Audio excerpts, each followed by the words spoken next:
Hello. Welcome back. I have for you today a article from Robert Whiting's Japan, robertwhiting.substack.com, which came out today, January 7th, 2024. And Robert is currently in the United States where he's vacationing. So this article is from California. Accident at Haneda Airport brings back memories of a tragic year for aviation in Japan. California. That's where he is right now. I read with interest of the horrific crash at Haneda Airport between a Japan Airlines jetliner the evening of January 3rd as it landed and taxied down the runway, and a Coast Guard aircraft getting ready to take off. All 379 passengers on the JAL flight escaped without injury in what was a miraculous evacuation, but 5 of the 6 crew members on the Japan Coast Guard plane died. The lone survivor, the pilot, claimed he had clearance from the control tower to take off, but communication transcripts indicate otherwise. The pilot of the JAL flight said he did not see the JCG craft enter the runway.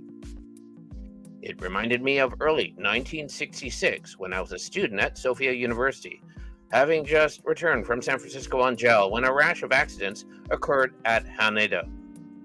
On February 4th, all Nippon Airways Flight 60, a Boeing 727 from Sapporo, crashed into Tokyo Bay, attempting to make a night landing at the airport. The pilot had radioed while approaching Haneda that he was going to land without the use of instruments. All 133 people on board, most of them from seeing the snow festival in Hokkaido, perished. Fisherman and Self-Defense Force personnel helped recover the bodies from the murky waters. A month later, on March 4th, a Canadian Pacific Flight 402, a Douglas DC-8 coming in for a stopover at Haneda on its way to Vancouver from Hong Kong at 8 p.m., struck their approach lights and a seawall at the airport and crashed. 64 of the 72 on board died. The next day, a BOAC Flight 911, a Boeing 707, taxied past the still smoldering wreckage of the Canadian plane and took off from Haneda bound for London with 124 passengers and crew on board.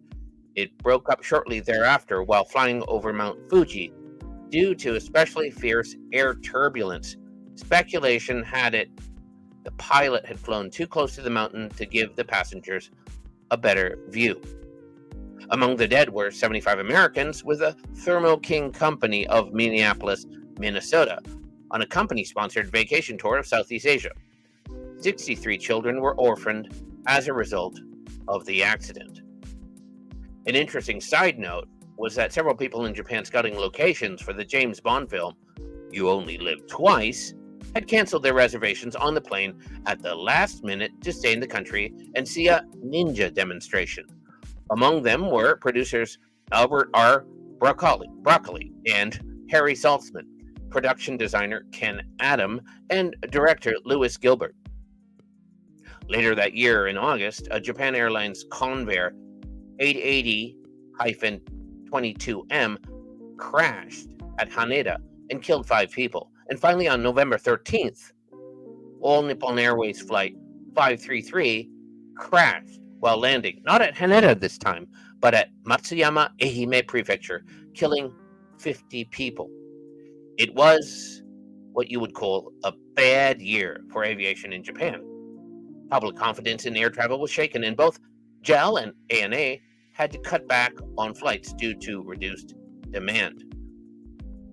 However, none of the accidents were as bad as August 12th, 1985, involving Japan Airlines Flight 123, a Boeing 747 with over 500 people aboard, traveling during the Obon holiday, that suffered a structural failure on a flight from Haneda to Osaka and crashed in the mountains, 62 miles east of Haneda. Some 505 passengers were killed along with 15 crew members. 4 people survived but were seriously injured. It was the deadliest single aircraft accident in aviation history. The structural failure caused by poor repair of prior damage and maintenance by Boeing technicians had disabled all of the airplane's flight controls, and the plane flew for more than half an hour under almost no control before it crashed into Mount Takamagahara at approximately 7 p.m. A United States Air Force crew spotted the plane and prepared an emergency rescue operation, but it was aborted at the last minute by Japanese authorities.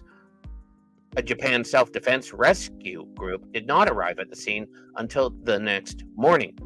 One of the survivors, JAL purser Yumi Ochiai, said from her hospital bed that she could hear screams of passengers during the night, but they gradually faded away. JAL bookings dropped by a third, and JAL share prices fell significantly after this incident. JAL, along with Boeing and the Japanese government, paid compensation to the victims' families. Among the dead was famed singer Kyu Sakamoto. You might remember him from his song Sukiyaki. Japan Airlines stands to lose a lot of money on Flight 767, but it will no doubt recover. For what it's worth, neither Japan Airlines nor All Nippon Airways were ranked in the Forbes 2023 list of the 20th safest airlines in the world. Australia's Qantas was number one, followed by Air New Zealand and Etihad Airways. On the other hand, a survey in 2023 by Executive Airlines found that American Airlines and Air France were the world's most dangerous airlines, having each experienced 11 crashes. American Airlines leads in fatalities with 858, followed closely by China Airlines at 760 fatalities and Malaysia Airlines at 537. Neither JAL nor ANA were among the top 20 most risky airlines. See the list here, and there is a link I'll put in the description. It's executiveflyers.com/most-dangerous-airlines/. I usually fly JAL or ANA when I travel abroad for whatever that's worth. The end. Actually, I do have I have a brief overview of the JAL Flight 123 that was previously cited in August 12, 1985. There is some testimony from a former FAA official who was stationed at the U.S. Embassy in Tokyo. Dennis Willem, I think he is in his 90s and he's still around and retired in Honolulu. I gave him a call several years ago for a piece that Fuji TV was doing. And I think you can probably find enough to indicate that Mr. Willem, along with others at Yokota Air Base, which is kind of west of Tokyo, not only were able to spot the crash, but they were able to get to the crash site that evening. And they also had, I believe, from the Atsugi Marine Airfield, they had helicopters and other rescue ready to go. But at the time, they were told off by Japanese officials. And there was both bureaucratic and also probably some very ignorant nationalistic pride where they didn't want American interference. And as a result, I think that meant that a lot of lives that could have been saved, that opportunity was lost. Anyways, I will do that maybe later.